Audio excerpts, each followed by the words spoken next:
High, আমি ভাস্কর। আজকে যে বিষয়টা নিয়ে কথা বলবো একটা টোটালি কিন্তু একটা আলাদা বিষয়। এখানে আমি কোনো বই, মুভি, সিনেমার কিন্তু কোনো আপডেট দেবো না।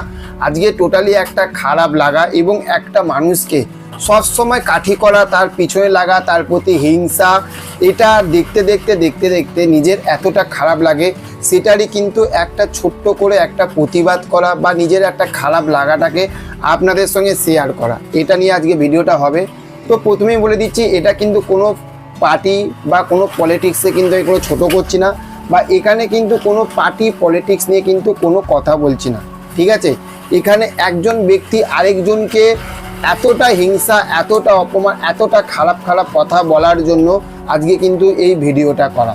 প্রথমেই বলবো যে আপনারা কিছুদিন আগে আপনারা দেখেছেন যে আনন্দবাজার যে অনলাইন, যেখানে হচ্ছে যে চিরঞ্জিত চক্রবর্তীর সঙ্গে একটা ইন্টারভিউ হয়েছিল, সেখানে চিরঞ্জিত চক্রবর্তীকে জিজ্ঞাসা করা হয়েছিল যে মিঠুন দাস সম্বন্ধে একটা দুটো কথা বলার জন্য, যে আপনাদের সঙ্গে বন্ধুত্ব কোনো কি মানে কোনো অসুবিধা হয়েছে কি এতদিনে।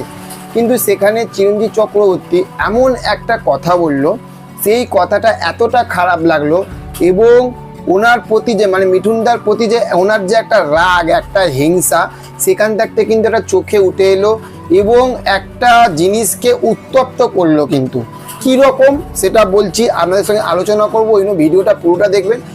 পুরোটা যদি না দেখেন তাহলে বুঝতে পারবেন না। অনেকে আছে কমেন্টে এসে খারাপ কমেন্ট করবেন না, আগে ভিডিওটা পুরোটা দেখুন, তারপরে অবশ্যই আপনারা কমেন্ট করতে পারেন। সেটা খারাপ ভালো সেটা আপনাদের মর্জি। তো সেখান থাকতে হচ্ছে যে চিরঞ্জিত চক্রবর্তী মানে চিরঞ্জিত স্যার যখন মিঠুনদাকে নিয়ে যখন একটা মন্তব্য লাগলো, যে মিঠুনকে নিয়ে মানে উনি বলছে যে মিঠুনদাকে নিয়ে দেব বই করছে, দেব তৃণমূল, রাজ চক্রবর্তী বই করছে, রাজ চক্রবর্তী টিএমসি মানে তৃণমূল, আচ্ছা। তারপরে হচ্ছে যে সৌহম বই করছে, মানে সৌহমের সঙ্গে যে বইটা আসতে চলেছে শাস্ত্রী, সৌহমও তৃণমূল, ঠিক আছে, কিন্তু মিঠুনদা বিজেপি। এই নিয়ে হচ্ছে যে কথা, যে কেন তৃণমূলের দলে এরা থেকে কেন মিঠুনদা বিজেপির দলে আছে, তৃণমূলকে সারাক্ষণ উল্টোপাল্টা কথা বলছে প্রচারে গিয়ে। এবার সেখান থেকে তারা কেন মিঠুনদাকে নিয়ে কেন বই করবে। কিন্তু সেখান থাকতে আর একটা কথা বলছে, সেইটা হচ্ছে যে হ্যাঁ মিঠুনের বই চলছে, মার্কেট খাচ্ছে, লোকে দর্শক দেখছে, তাই তাদেরকে নিয়ে করছে। এবার একটা জিনিস ভাবুন, যে দেবদা একটা কথা বলেছিল, সেইটা হচ্ছে যে পার্টি পলিটিক্স একটা জায়গায়, আমাদের সিনেমা জগৎ একটা জায়গায়। আমরা দর্শকরা যদি মনে করি, বা প্রডিউসার, ডিরেক্টর, এরা যদি মনে করে যে এ টিএমসি, এ বিজেপি, এ কংগ্রেস, ও সিপিএম, তাহলে কোনোদিনও বই তৈরি হবে না।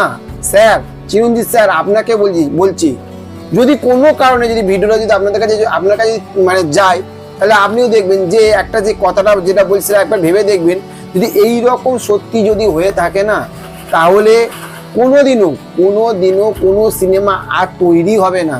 এই রকম পার্টি পলিটিক্সের মধ্যে থেকে যাবে।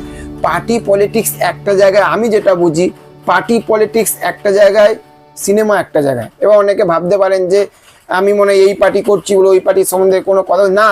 একটা কথা বলছি, আপনারা খারাপ ভাবুন যাই ভাবুন, আমার কাছে রাজনীতি পলিটিক্সটা আমার কাছে একদমই খারাপ লাগে। আমি ভাই কোনো বলবো না যে আমি এই দলকে ভালোবাসি না ওই দলকে ভালোবাসি। একটা কথা আমাদের দেখবেন যে যারা গুরুজনরা ছিল, সেই সব মানে দাদু, তারপরে ঠাকুরদা, এরা যারা ছিল, তারা একটা কথা বলতো, বা যে বলতো যে যে যায় লঙ্কায় সেই হয় রাবণ। এটা সত্যি কথা, এটা বাস্তব, ঠিক আছে। তো সেই সব নিয়ে পলিটিক্স নিয়ে আমার ভাই মাথা ঘামিয়েও লাভ নেই, ঠিক আছে। কিন্তু একটা মানুষকে সবসময় এতটা খারাপ বলা, এতটা খারাপভাবে কথা বলাটাও কিন্তু উচিত নয়। ওনারা তো দাবারু বইটা তো মুক্তি পেয়েছিল, তো সেখানে দাবারু বইয়ে সত্যি কথা বলছে চিরঞ্জিত চক্রবর্তী ফাটিয়ে অভিনয় করেছে, দুর্দর্শ ফাটিয়ে অভিনয় করেছে। তাহলে আর কি বলবো। চলুন এই ভিডিওটা আজকে এই পর্যন্ত রাখলাম। যদি আপনাদের ভালো লেগে থাকে তাহলে অবশ্যই একটা লাইক করে দেবেন, আর কাছের বন্ধুদের কাছে শেয়ার করবেন। দেখা হচ্ছে নেক্সট অন্য কোনো ভিডিওতে। ভালো থাকবেন। Okay, thank you, have a nice day, tata, bye by.